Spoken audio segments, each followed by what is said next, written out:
The smell of blood filled the room. It was warm, metallic, suffocating. I lay on the cold marble floor of our bedroom, the silk of my once white nightgown now drenched crimson. My vision blurred, and every breath rattled in my chest like it could be my last. Above me, I saw them, my husband and her, the woman who had shadowed our marriage from the very beginning. The woman who clung to him, whispered into his ears, and eventually carried his child, and the man I had once loved more than my own life, stood there, staring at me, his face torn between pity and irritation. "Save her," I croaked, blood staining my lips. My voice was fragile, begging not for myself, but for the life that was slipping from me. But my husband turned, his gaze settling not on me, but on the mistress clutching her swollen belly. She whimpered, tears falling down her delicate face as she leaned into his arms. "She's pregnant," he said coldly, as if that alone justified everything. "I can't risk her or the child. You'll understand." A bitter laugh rose in my throat, but it came out as a bloody cough. All these years, all the sacrifices, all the nights waiting for him, forgiving him, standing by him. And in the end, I wasn't even worth the child of another woman. The last thing I saw was his hand gently resting on her stomach, shielding her as if she were some fragile treasure while I lay discarded. Like trash, darkness swallowed me whole, and yet, when I thought it was the end, it wasn't. When I opened my eyes again, I wasn't in a pool of blood. I was in my old room, my younger room. Posters still hung crooked on the walls. The vanity tables still cluttered with cheap cosmetics I once cherished. I stumbled to the mirror, gripping the edge tightly. My reflection stared back at me, smooth skin, no lines of weariness, eyes untainted by betrayal. I touched my face, my heart racing. This was me, years ago, before I married him. Before I wasted my life trying to win a heart that was never mine. Before I died for his mistress, a second chance. My throat tightened, but not with tears. No, the girl who once cried for him, begged for him, sacrificed herself for him, she died on that marble floor. This new life wasn't for him, this time. I would not yield. The days moved quickly, but I was different now. I wasn't the timid bride-to-be who once believed marriage was salvation. I was reborn, and I remembered everything. When my parents mentioned the marriage proposal, the same one I had once accepted blindly, I smiled coldly. "Do you like him?" my mother asked gently, unaware of the storm in my heart. Once I would have gushed. Once I would have nodded shyly, clutching at my dress, eager to please. "Now, I'll consider it," I said flatly, leaving her stunned, because in this life, I wasn't going to step into his world like a lamb to the slaughter. The first time I saw him again, my husband, my executioner, was at a formal dinner arranged by our families. He walked into the room, tall, composed, with that air of arrogance that had once drawn me in. And for a moment, I almost faltered. Almost. His sharp eyes found mine, and I saw confusion flicker there. In my past life, I would have lowered my head, cheeks burning with infatuation, but this time, I held his gaze steady, calm, with the faintest trace of indifference. He smirked, mistaking my silence for shyness. "So, you're the one they want me to marry." Once, my heart would have raced at his attention. Now, I only thought, how laughable. "Seems so," I replied coolly, sipping my tea. His smirk faltered, just slightly. He wasn't used to resistance. The engagement came quickly, but my heart wasn't chained anymore. I watched him, studied him.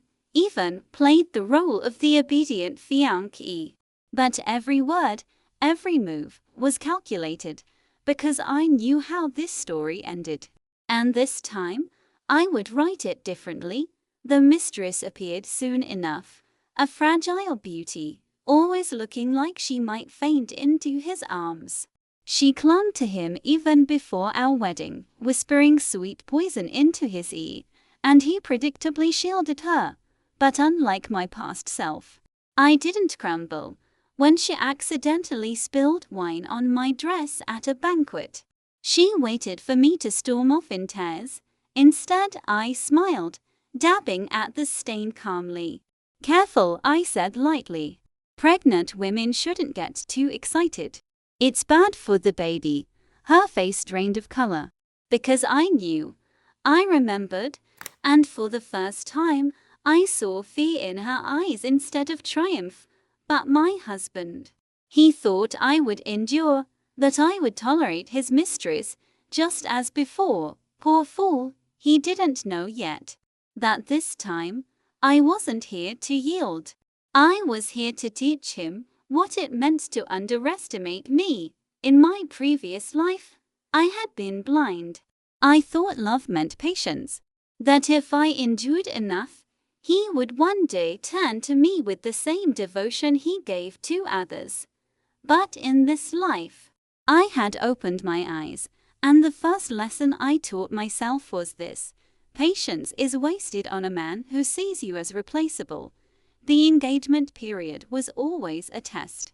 In my last life, I had thought it was a fairy tale, a countdown to happiness. I had smiled when he ignored me, told myself he was busy when he cancelled dates, and comforted myself when I saw him with her. Not this time. When he forgot to pick me up for a family event, I didn't sulk at home. I arrived in a sleek black car driven by my newly hired assistant. The hall went silent when I walked in. Heads turned and whispers spread. Is that her fiancé's wife-to-be? She looks different. So confident. I caught sight of him across the room. He froze. In my past life, I would have smiled timidly, desperate for his attention. But this time, I only gave him a glance, distant, uninterested, before turning away to greet his father with warmth and respect. For the first time, he wasn't the center of my world, and that unsettled him. Later, he cornered me, his voice low with irritation. "Why didn't you wait for me?" I tilted my head, feigning innocence. "Wait? Oh, I thought you were too busy." "I didn't want to bother you." His brows furrowed. That wasn't the answer he expected. In his world, I had always waited. Always, but not anymore. The mistress made her move soon after. Of course, she did. She appeared at his office, pale and fragile, clutching her stomach like a prized possession. She knew he would soften, would protect, and in my past life, I would have been humiliated, forced into the role of the villainous wife. This time, I played differently. I walked into his office as she sobbed into his chest. His arms were around her, soothing her. A pang of remembered pain stabbed me, but I crushed it quickly. Instead, I smiled politely. What a touching scene. Should I come back later? Both of them stiffened. Her tearful eyes darted to mine, expecting rage, jealousy, maybe a breakdown. Instead, I set down a gift box on his desk. I heard "Congratulations are in order." Inside the box was a delicate silver rattle. Elegant. Expensive. My tone was sweet, but my words carried a sharp edge. "For the baby." The mistress's face drained of color. He frowned, clearly unsettled, because in this life, I wasn't pretending I didn't know. I wasn't clinging to ignorance. I was acknowledging their betrayal and smiling right through it. But this was only the beginning. At tea dinners, I laughed more with others than with him. When business partners complimented me, I didn't shrink into silence. I joined the conversations, dropping clever remarks that earned approving nods. People started looking at me differently, not as his wife, but as a woman of her own worth, and I could feel his eyes on me, burning with a strange tension. He was used to a meek shadow. Now, he was facing a woman he couldn't predict. One night, he finally confronted me. We were alone in the car after a banquet. His jaw was tight, his knuckles white on the steering wheel. "You've changed," he said, his tone sharp. I turned my gaze to the passing city lights. "Shouldn't a wife grow after marriage?" His eyes narrowed. "Don't play games with me." I met his stare, calm and unshaken. "Who's playing games, dear husband?" "Certainly not me." His breath hitched, as if he couldn't decide if I was mocking him. And maybe I was. The mistress, however, grew restless.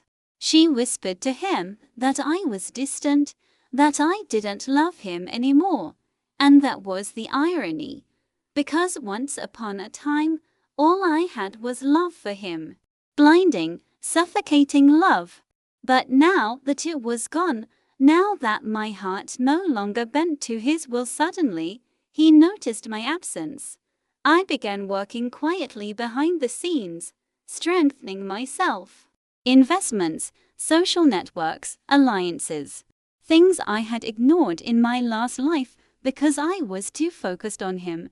Now, every step I took was deliberate, and every step I took made him uneasy. The breaking point of part 2 came during a family dinner.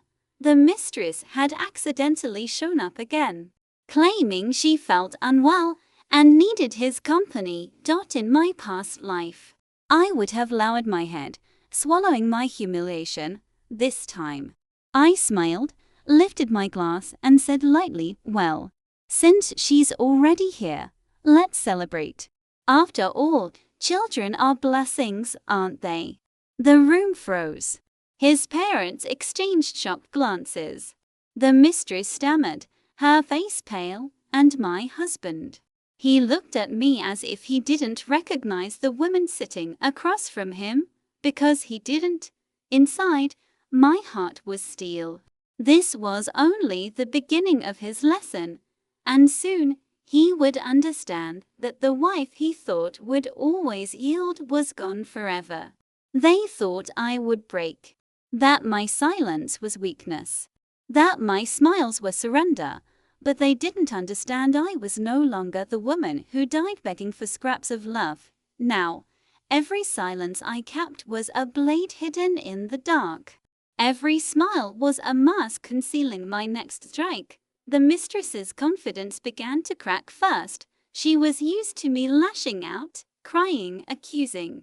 That made her role easier, the pitiful victim, clinging to my husband, while everyone whispered that I was the unreasonable wife. But when I stopped playing that role, her script fell apart. At tea luncheons, when she appeared on his arm, I didn't scowl. I greeted her sweetly, even complimented her dress. The confusion in her eyes was almost comical, and when others looked on, it was she who seemed uneasy, fidgeting under the weight of unspoken judgment, because if I wasn't the bitter wife, then what was she? The first real crack appeared at a charity gala. She had worn a dazzling gown, red silk, that clung to her like fire. She made sure to sit close to him, her hand lightly resting on his sleeve as if claiming ownership. In my last life, I had sat on the sidelines, invisible, but this time, I walked into the gala with my head high, wearing a gown of midnight blue, cut to perfection. The cameras flashed not at her, but at me. Whispers spread like wildfire. "She looks stunning, isn't she his wife?" I never noticed how elegant she is. Her face paled as she realized the spotlight had shifted. And then, when she tried to raise a toast to him, her voice trembling, eyes soft, I stood, glass in hand. "To the future," I said smoothly. my voice ringing clear. May we all get exactly what we deserve? The guests laughed politely, clinking glasses, unaware of the double meaning. But she choked on her wine, eyes darting nervously toward me. She understood.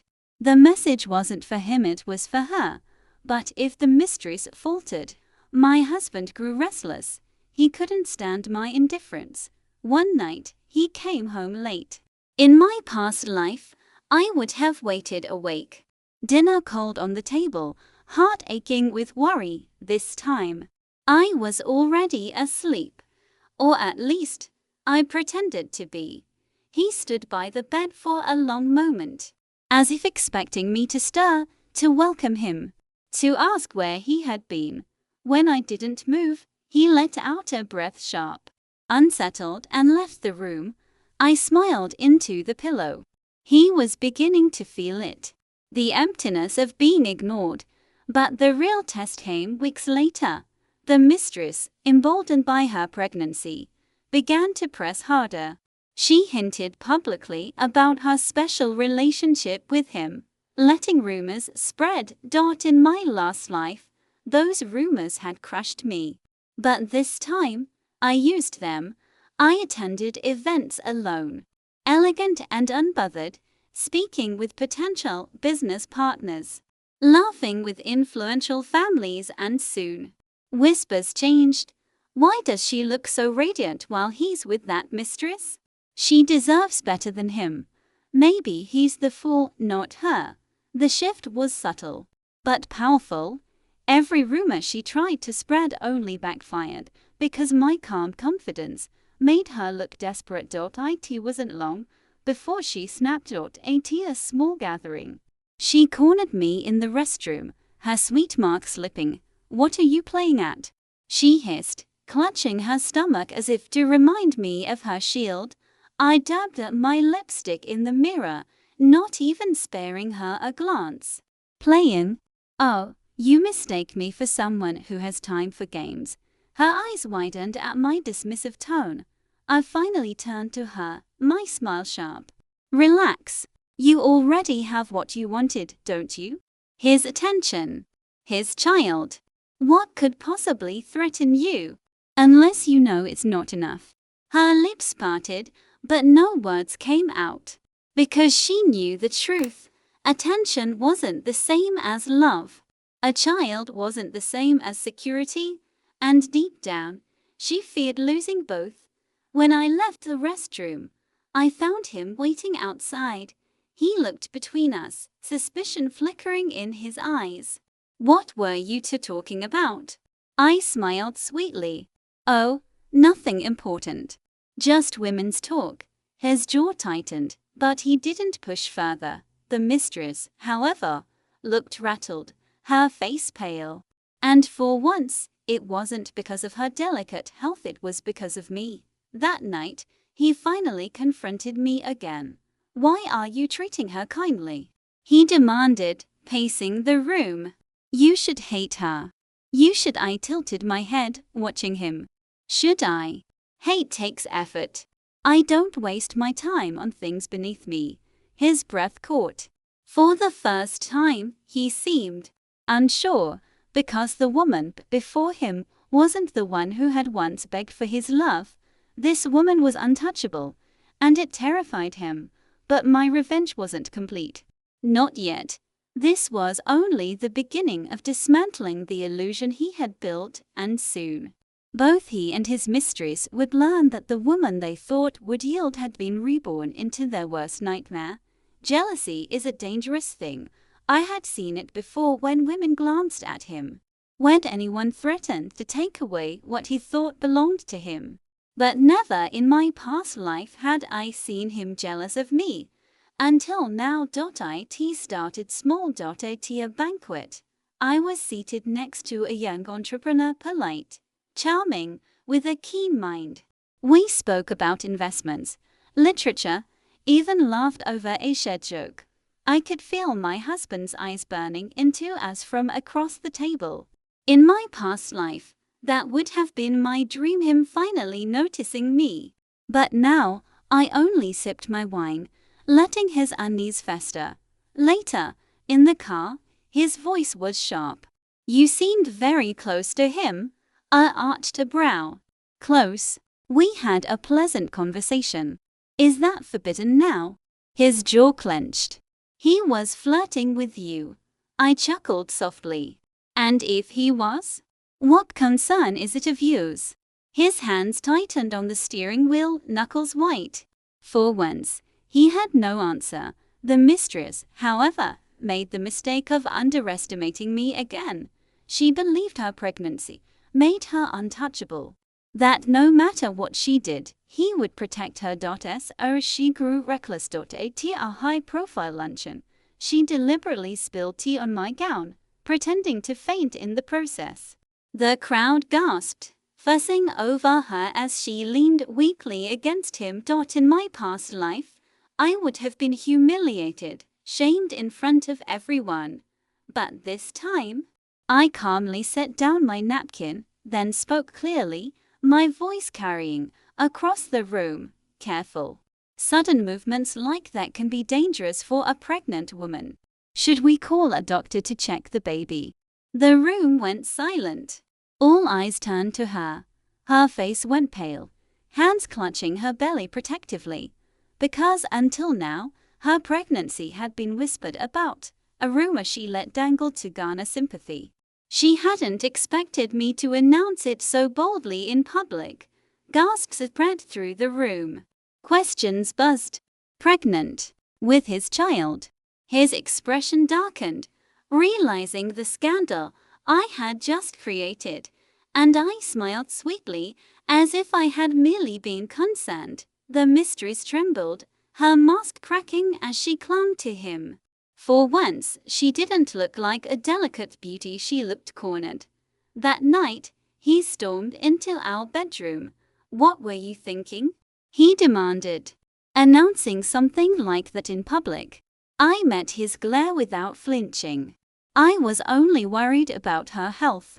Or is there something shameful about the truth? His face tightened.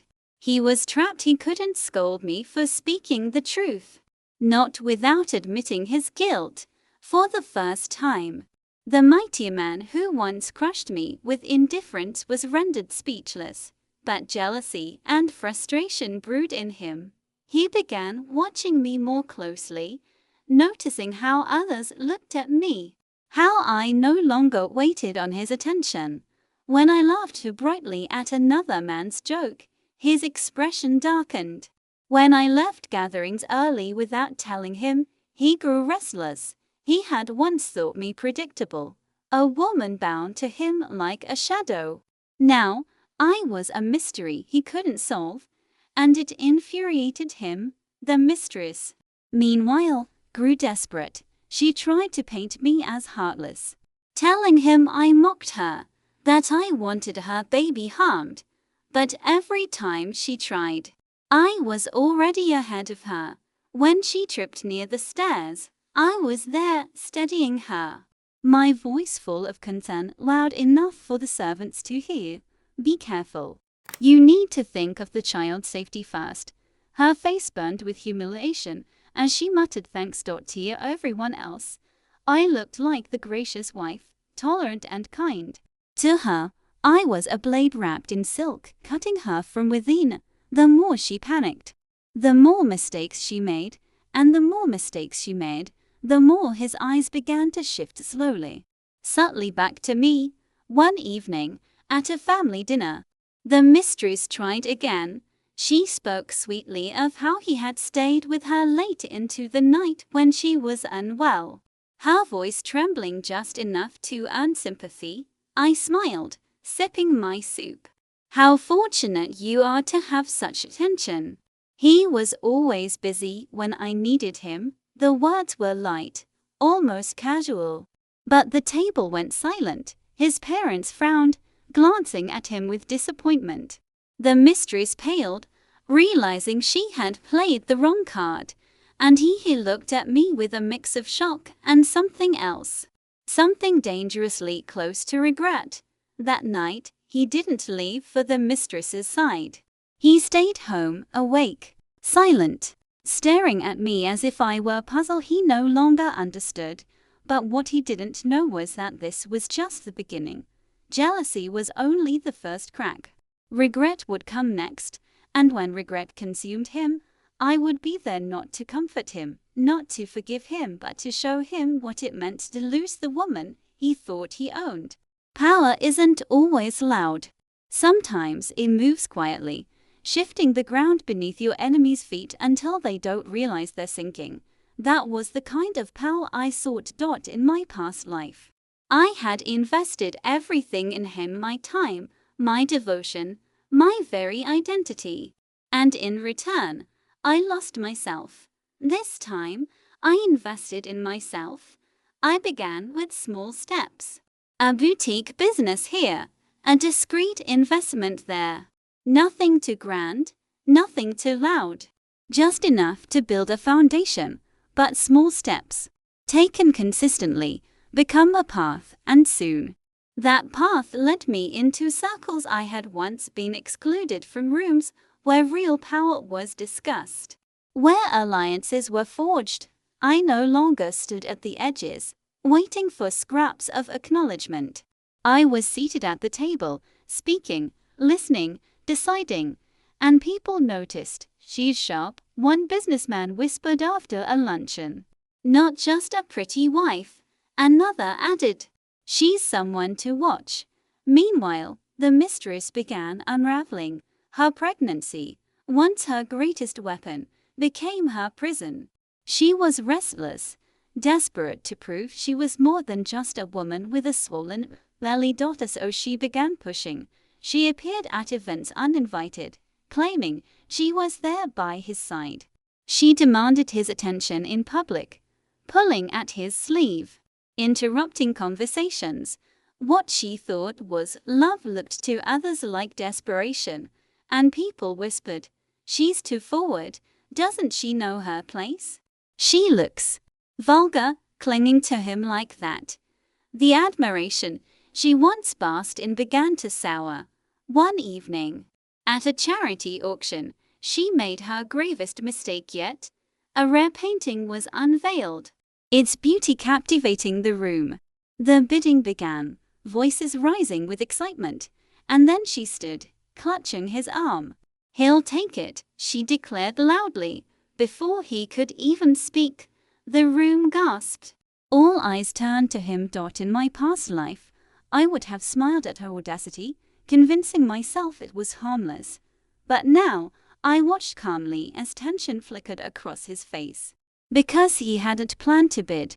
And now, with the room watching, he was cornered. His jaw tightened as he raised his paddle. The mistress smiled, triumphant, until the final price was announced, astronomical. A sum even he hadn't expected to waste that night. The whispers began instantly. "She's reckless.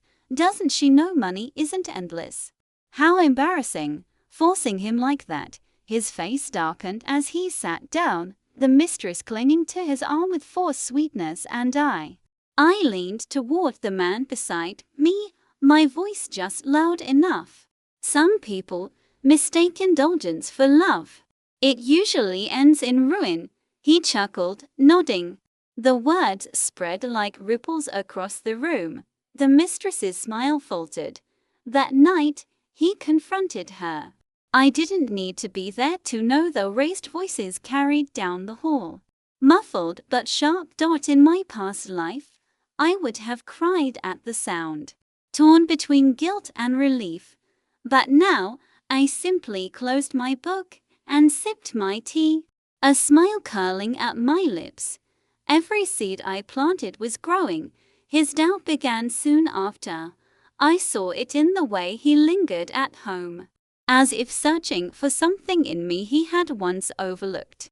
I saw it in the way his gaze followed me, when I laughed with others, when I walked into a room and heads turned. And I saw it most clearly when he finally asked, his voice low, almost uncertain, "Do you hate me?" In my past life, I would have denied it, rushed to assure him of my love.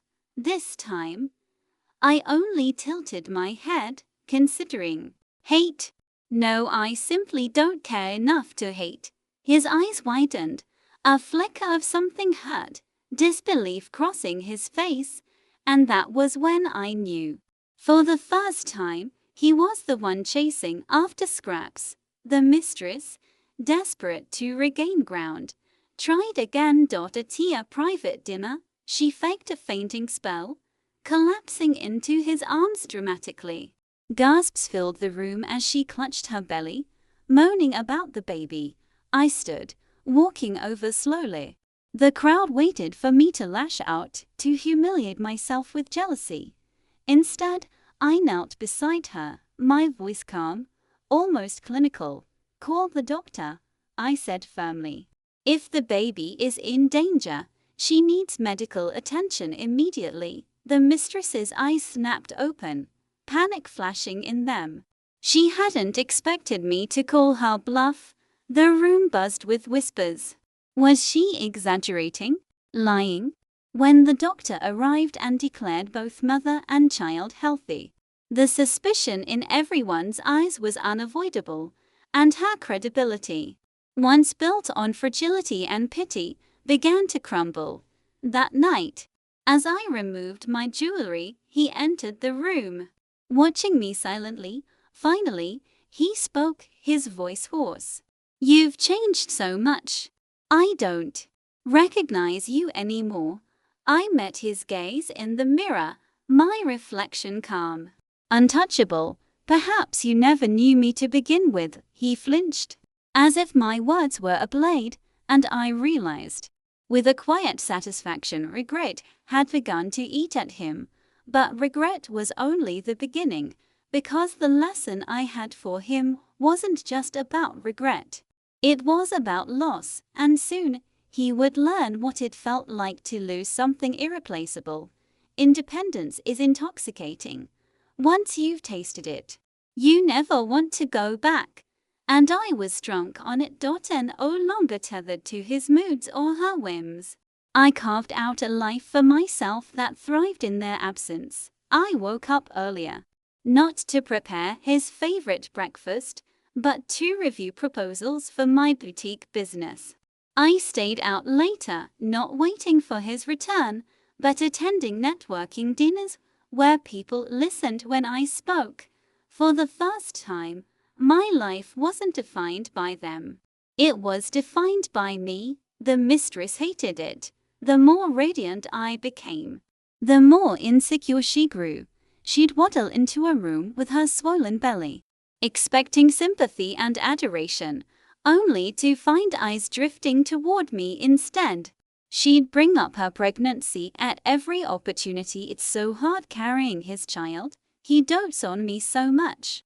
We're building a family." But the forced sweetness in her tone made people roll their eyes, and when she saw me laughing freely with influential men and women, no hint of jealousy in my expression, something in her cracked. One evening, she cornered me in the powder room.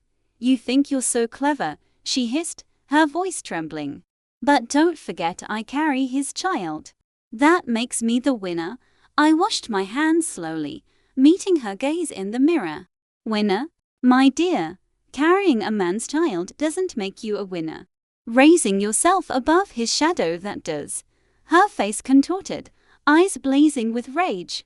"He'll always choose me over you." I dried my hands, a soft smile on my lips. "Let him. I've already chosen myself." I walked out, leaving her trembling, her victory ringing hollow even to her own ears. Meanwhile, he began to change. Not at first, it was subtle. He started coming home earlier, lingering around me as if waiting for conversation. "Have you eaten?" he'd ask awkwardly, though I was halfway through my meal. "Do you need anything?" he'd offer, though his tone lacked conviction. I responded politely, but with the distance of a stranger. Then, his efforts grew bolder. One night, he appeared in the living room holding a box. Inside lay a necklace, glittering under the light. "It reminded me of you," he said quietly, as if the gesture could erase years of betrayal. I closed the box gently and set it aside. Jewelry doesn't impress me anymore, I said evenly. Respect does. His face darkened, and for the first time, he looked small, like a man stripped of his armor. The mistress, sensing his slipping grip, doubled her efforts. She staged teary confrontations, demanding his attention. She flaunted her pregnancy at every opportunity, insisting she was his true love. But the harder she clung, the more suffocated he seemed. One night, I overheard them arguing in the hall. "Why do you keep looking at her?" she demanded, her voice shrill. "I'm the one carrying your child." There was a pause. Then his voice, low and tight, "And yet, it's her I can't stop thinking about." My heart didn't flutter at his words.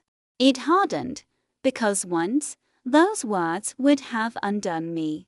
Now, they only confirmed what I already knew. He was too late. His first attempt to win me back came in the form of nostalgia.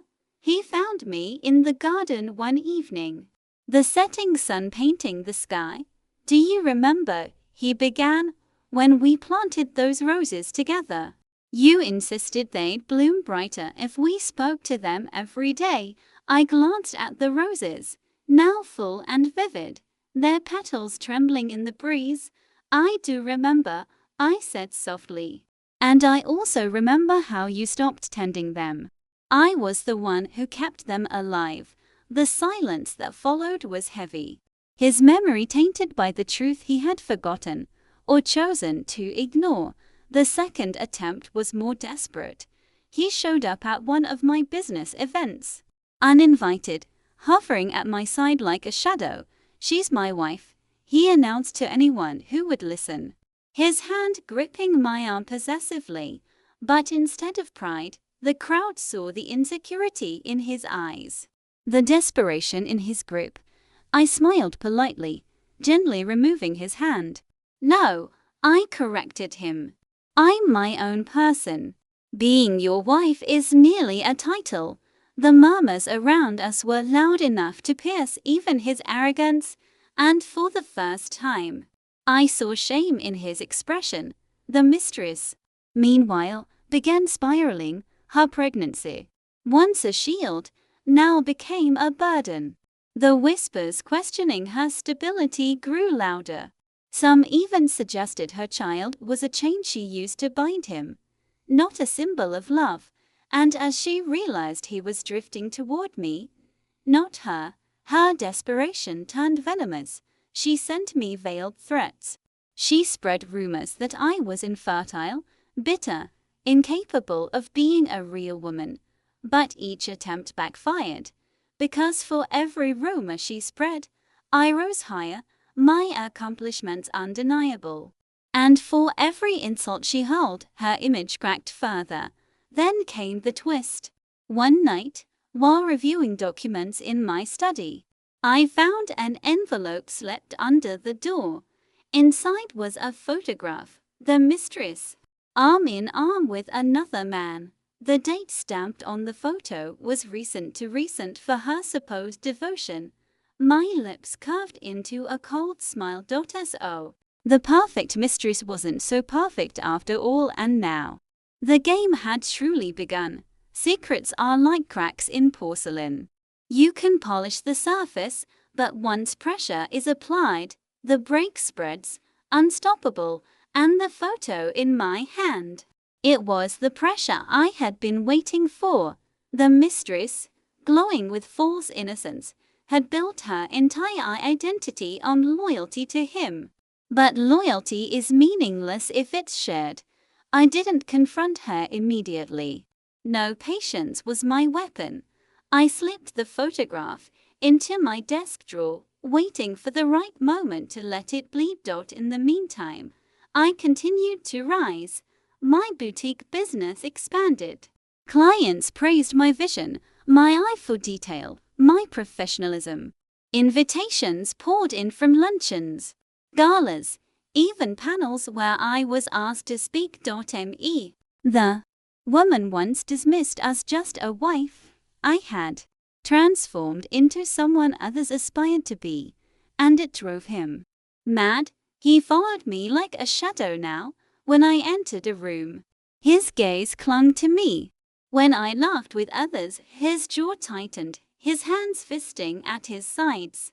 When men offered me their business cards, his possessiveness cracked through his mask. One night, he cornered me in the hallway. "Why do you ignore me like this?" he demanded, his voice raw. "You're my wife. I'm your husband. Why won't you look at me the way you used to?"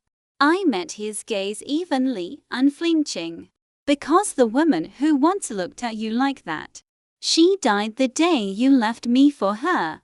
His face fell, as if my words carved through the last of his pride. The mistress noticed, of course. Her pregnancy no longer shrouded her in sympathy. Instead, people whispered about her temper, her jealousy, her fading charm, and when she saw his eyes following me, her panic turned into fury. One afternoon, she stormed into my boutique uninvited, her swollen belly leading the way. "You think you're so smart," she spat, ignoring the staff frozen in shock. "But you're nothing without him." "Nothing." I raised a brow, keeping my voice calm. "Strange. I've accomplished more without him than I ever did with him." Her face twisted, her voice rising. "He loves me. He chose me. He gave me his child." I tilted my head, almost pitying her. "Then why do you sound so desperate?" The silence that followed was deafening. Even my employees exchanged glances, the cracks in her facade widening for all to see. She fled in tears, but her outburst left behind a stench of humiliation. That night, I retrieved the photograph, slipping it into an envelope. I addressed it not to her but to him. By morning, he would see the truth. When he stormed into my study the next day, the photo clenched in his hand, his face was pale, his voice trembling with fury. "Where did you get this?" he demanded. I leaned back in my chair, sipping my tea. "Does it matter? What matters is whether you'll keep playing the fool for her." His hand shook as he looked at the image again. The mistress, smiling, her arm linked with another man. Not just a friend, her posture too intimate, her eyes too soft. "No," he muttered, shaking his head. "She wouldn't." But doubt had already poisoned him. The mistress, realizing her secret was out, grew reckless. She showed up at his office, crying, swearing the photo was a lie, a misunderstanding. She clutched her belly like a shield, reminding him of the child she carried. But the seed of suspicion had been planted. And once planted, suspicion grows like ivy, choking everything in its path. Meanwhile, he turned his attention to me with renewed desperation. He brought me gifts. He sent flowers to my office. He even tried cooking once, nearly burning down the kitchen. I watched his attempts with detached amusement, because I knew the truth. This wasn't love. This was regret, obsession, fear of losing what he had once discarded, and I would never allow myself to be reduced to scraps again. The breaking point came at a family gathering, surrounded by relatives and colleagues. The mistress tried to reclaim her place. She clung to his arm, smiling too brightly, insisting they were happy, in love, unshakable. But he didn't play along. Instead, his eyes strayed to me across the table, his gaze burning with something raw and desperate. And then, in front of everyone, he said softly to be casual, yet loud enough for all to hear, "I made the wrong choice." The room fell silent. The mistress froze, her smile cracking like porcelain. Gasps rippled through the crowd, whispers spreading like wildfire, and I simply lifted my glass, taking a slow sip of wine, my expression unreadable. Because this was only the beginning. He had confessed regret. But regret wasn't enough. No, he needed to feel the full weight of loss. And I was prepared to deliver it. Regret is heavy. But obsession is unbearable, and that's what he had become obsessed. After his public confession, the whispers never stopped. The mighty man who once paraded his mistress and child now looked like a fool, chasing after the wife he had abandoned. Everywhere I went, he was there. If I attended a luncheon, he appeared coincidentally. If I met with investors, he interrupted, insisting on introducing himself as my husband. If I walked through the garden at night, he followed, lingering like a shadow. Once, I would have basked in such attention. Now, it felt suffocating. The mistress, meanwhile, was unraveling completely. Her carefully built image had shattered. Her pregnancy no longer a badge of victory, but a chain of pity. And worse, the whispers about the photograph wouldn't stop. Was the child even his? People murmured.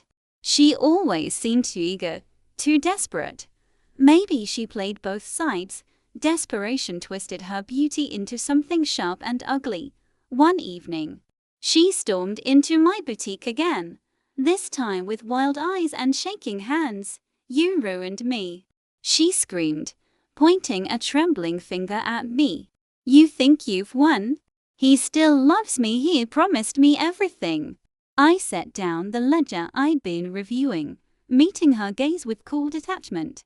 "If that were true, you wouldn't be here screaming at me.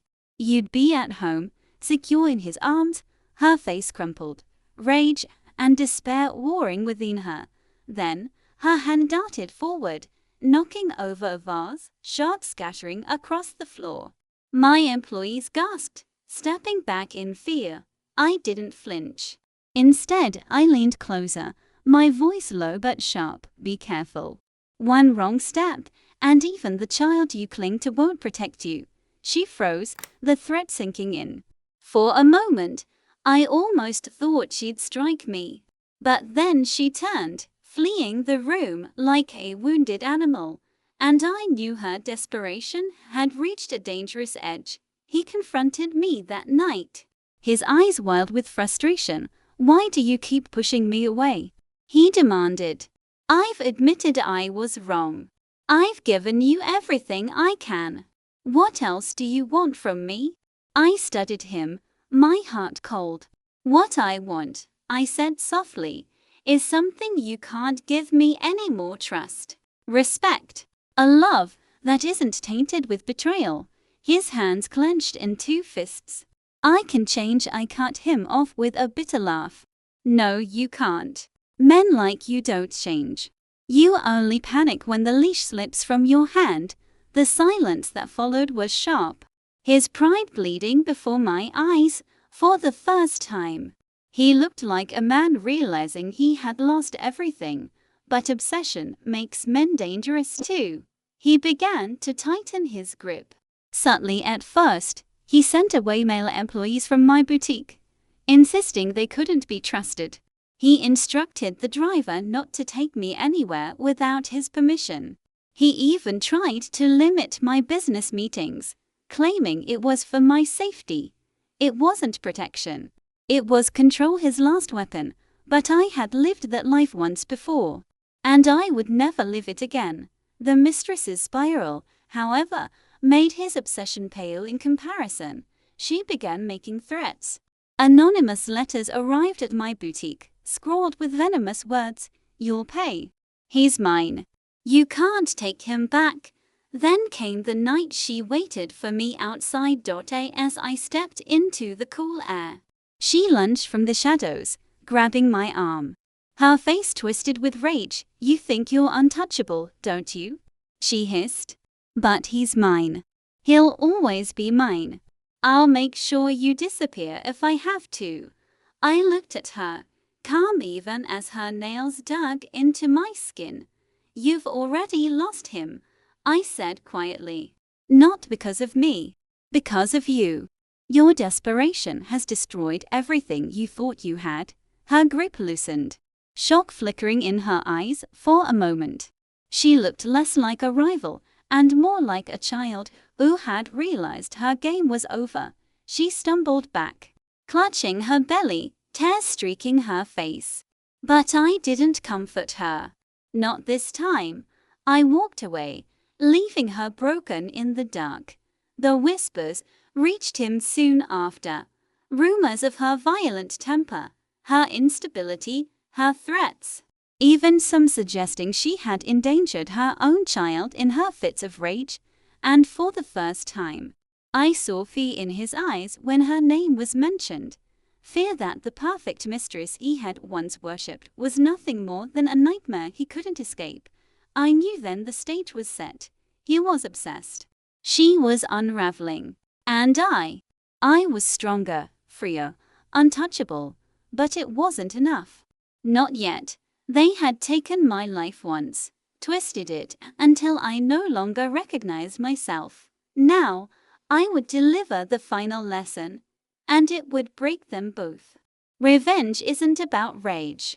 It's about patience. Rage burns fast, leaving only ashes. But patience allows the fire to spread slowly, consuming everything until nothing remains. And I had been patient long enough. The photograph had been my first card. The whispers my second. Now it was time to lay down the third, the one that would end the game. I began by weaving threads. One by one, a whispered suggestion to a trusted contact. Check the mistress's finances. A quiet word to a journalist. There are rumors about her past. A discreet inquiry to a friend-in-law. Has she been involved in any disputes? And slowly, the picture began to emerge. The mistress was reckless not just with her emotions, but with money. Secret accounts. Lavish spending. Quiet deals with unsavory people. The perfect fard she had built was crumbling piece by piece. Truth by truth. Meanwhile, I lured him deeper into his own obsession. I didn't push him away completely anymore. Instead, I allowed small glimpses, just enough to fuel his hunger. A shared laugh at dinner. A touch of my hand when I accepted a glass. A smile that vanished before he could catch it. Each moment was a hook, pulling him further, driving him mad with the thought that maybe, just maybe, I could forgive him. But forgiveness was never part of my plan. The mistress felt the shift immediately. She saw the way his eyes followed me, the way his voice softened when he spoke to me, the way he lingered near me as if tethered by an invisible chain, and it drove her to the edge. One night, she burst into his study, her voice shrill, her face pale with fury. "You love her, don't you?" she screamed. "All this time, you've been thinking about her, not me." "Never me." He didn't answer. Silence can be sharper than words. And his silence cut her deeper than any confession could. Her scream echoed through the halls, rattling the walls of the mansion, and I, listening from the balcony, smiled. The trap was tightening. The fatal mistake came soon after. The mistress, desperate to regain control, staged a spectacle at a gala. She arrived in a dazzling gown, her belly on display, dragging him to the center of the room. "This man loves me," she declared, her voice trembling but loud. "He chose me, he gave me his child, and he'll leave her for me once and for all." The room fell silent, all eyes fixed on the drama unfolding. I didn't move. I simply sipped my champagne, waiting, and then, in the heavy silence, he spoke. "I don't love you." Gasps rippled through the crowd. The mistress froze, her face blanching as the words settled over her like a curse. His voice was low, but every word struck like a blade. "You were a mistake. The biggest mistake of my life. And if not for that child, I would have cast you aside long ago." The whispers were deafening now. Some turned away in pity. Others watched in fascination. hungry for the downfall of the woman who had once strutted with so much arrogance. The mistress trembled, her pride shattering before the world's eyes, and then she snapped, with a scream. She lunged at me, her nails clawing, her voice incoherent with rage. You ruined everything. You took him from me. But she never reached me. He caught her, pulling her back, his face twisted with disgust. Enough, he snarled. You've humiliated yourself enough. The room watched, stunned, as he dragged her away like a man disposing of the very woman he had once worshipped. That night, I stood in front of the mirror, staring at my reflection. The girl I once was, the woman who had cried, begged, yielded, was gone. In her place stood someone untouchable. But victory felt different than I expected. It wasn't sweet. It was quiet. Because true revenge isn't about laughter over your enemy's downfall. It's about silence, the silence of knowing you've risen so high they can never reach you again. He came to me later, his face pale, his eyes hollow. She's gone, he muttered, collapsing into the chair across from me. I sent her away. I only want you now. Please, give me another chance. I studied him for a long moment. Once, those words would have healed every wound. Now, they only deepen the scar. I don't want a man who only returns when he realizes what he's lost, I said coldly. I want a man who never leaves to begin with. His shoulders slumped, his pride broken beyond repair. And in that moment, I knew he had finally paid the price. But this wasn't the end. No, the final act was still to come. Because breaking them wasn't enough. I had to ensure they could never rise again. And the stage for that final lesson was already waiting. Some lessons aren't learned with words. Some are taught with consequences, inescapable, irreversible, unforgettable. And I had been preparing this lesson for years, though I only realized it fully after I was reborn. The stage was set. The mistress's reputation lay in ruins. The whispers had multiplied. Her reckless behavior, her threats, her lies, they had all been exposed. And he was a man teetering on the edge of obsession and regret. Unable to grasp the depth of his own failures, I invited them both to a private gathering. Not in public, not for show. Just the three of us in a room where truth could not hide. When they arrived, I didn't rise to greet them. I let them stand, waiting, suffocating in the tension I had orchestrated. The mistress fidgeted, glancing nervously at him, seeking reassurance. But he didn't offer it. Instead, his eyes kept drifting to me, searching for answers he feared to find. Finally, I spoke. This ends tonight. Their reactions were immediate. Shock, confusion, anger. You can't, the mistress began, her voice trembling. I interrupted softly. Because unlike you, I have no need for lies. No need for manipulation. No need to claw at what doesn't belong to me. Her face twisted with rage. But I held her gaze. You've destroyed what you once had, I said. And you thought a child could save you from the consequences of your own recklessness. But it can't. The mistress's lips quivered. Even now, she tried to argue, but her words rang hollow. Then I turned to him. You, I said quietly, thought I would yield. That I would forgive, forget, and bend to your whims. That I would allow you to treat me as you always did. His face paled. The obsession, the regret, the fear, it all burned in his eyes. You are a man who only understands loss, I continued. And now you have learned it the hardest way. I handed him the photograph, the one that revealed the mistress's betrayal. Do you see now? I asked. Do you understand why I refused you before, why I refuse you now? His hands shook as he took it. He stared at it as if it were a weapon. Because in truth, it was .it cut deeper than any words could. It was proof of every lie, every betrayal, every second he had wasted chasing the wrong woman.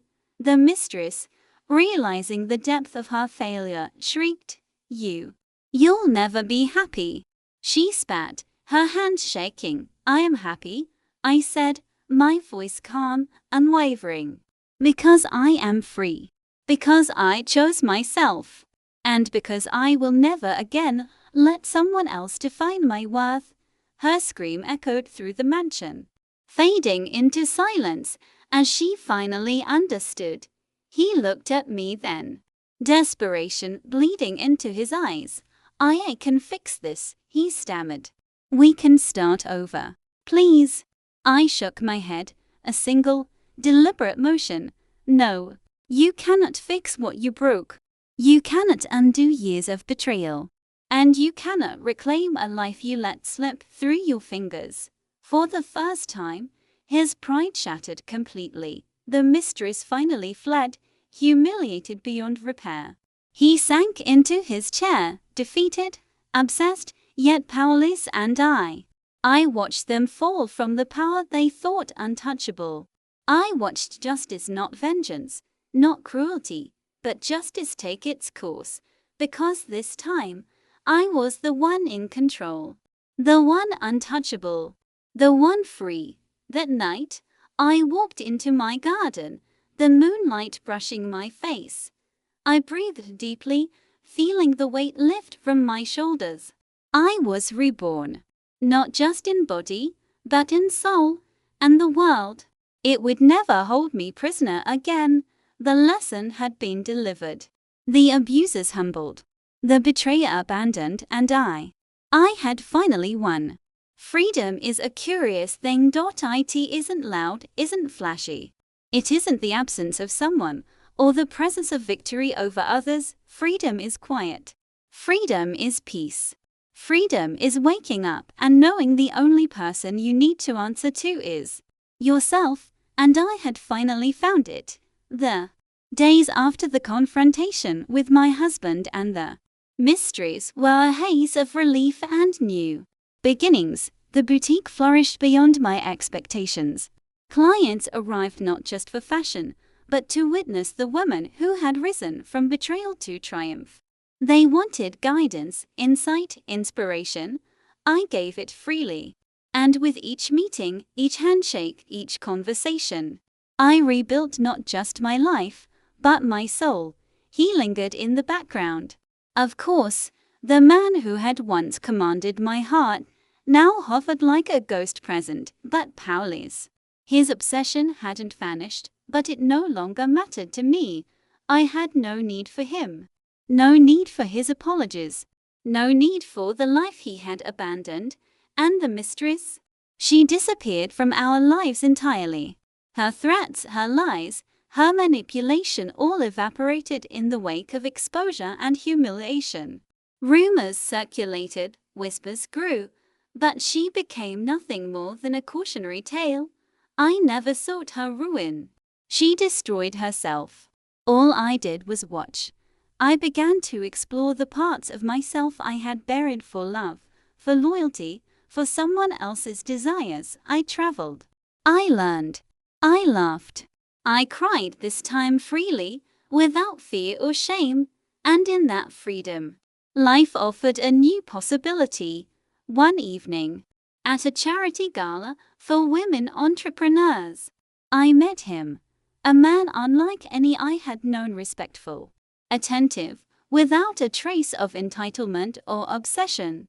He listened. He understood. He didn't try to dominate or control.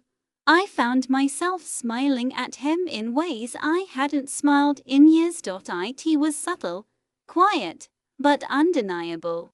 The spark of potential, of genuine connection, of something real. I didn't rush. I didn't force anything. I had learned that real love doesn't demand, doesn't manipulate. It grows slowly, gently, like a plant nurtured with care and respect. And for the first time in my life, I understood what that felt like. The nights were the most rewarding, sitting in my garden, the moonlight spilling over the roses we had planted. I thought of the past not with pain, not with regret, but as a lesson. Every betrayal, every heartbreak, every moment of humiliation had shaped me into someone stronger, wiser, untouchable, and I smiled, knowing I had been reborn not just once, but 1,000 times over. Sometimes he would appear in my dreams, the husband who had betrayed me, obsessed over me, begged for forgiveness. He was there, but he was no longer my concern. He was a shadow of the man I had left behind, and I was light. I was freedom. I was the woman who had learned the ultimate truth. My life belonged to me, and no one else could ever take it away. As the seasons changed, so did I. My business grew. My circle of friends expanded. My heart opened carefully, patiently to the possibility of love that would honor me, not diminish me. And though the scars of the past remained, they were no longer wounds. They were proof of survival, strength, and rebirth. One evening, as I closed the boutique and walked home under the amber glow of streetlights, I felt a quiet peace settle over me. I had survived betrayal. I had survived obsession. I had survived lies and cruelty. And now I thrived, because I had learned the most important lesson of all. Your life is yours. And no one, not a husband, not a mistress, not fate itself, can take it away if you refuse to yield. Closure is a strange thing. It doesn't come from revenge, nor from punishment, nor from public triumph.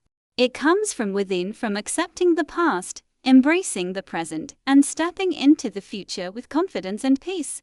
And I had finally reached it. The boutique buzzed with energy as always. Clients chatted about new designs, shared stories, and laughed freely. And I moved through it all with grace, my presence commanding attention not because of fear or power, but because of respect. I had earned it. He appeared once more, unannounced. The husband who had abandoned me, betrayed me, obsessed over me. He stood at the door, his expression a mix of regret and longing. I see now, he said quietly, his voice unsteady. Everything. I can't change the past, but I want to try to make amends. I studied him. The memory of every heartbreak, every humiliation, every stolen moment flashing before my eyes, and then I smiled calmly, coldly, firmly.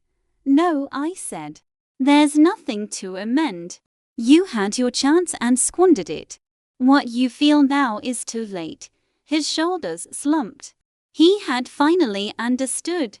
Some lessons are only learned in loss. The mistress was gone. Rumors whispered through society, but I paid them no mind.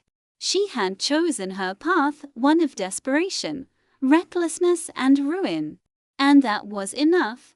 I no longer feared her, nor did I care. My life now belonged solely to me. I traveled, not for escape, but for discovery. I laughed, not to mask pain, but to celebrate freedom.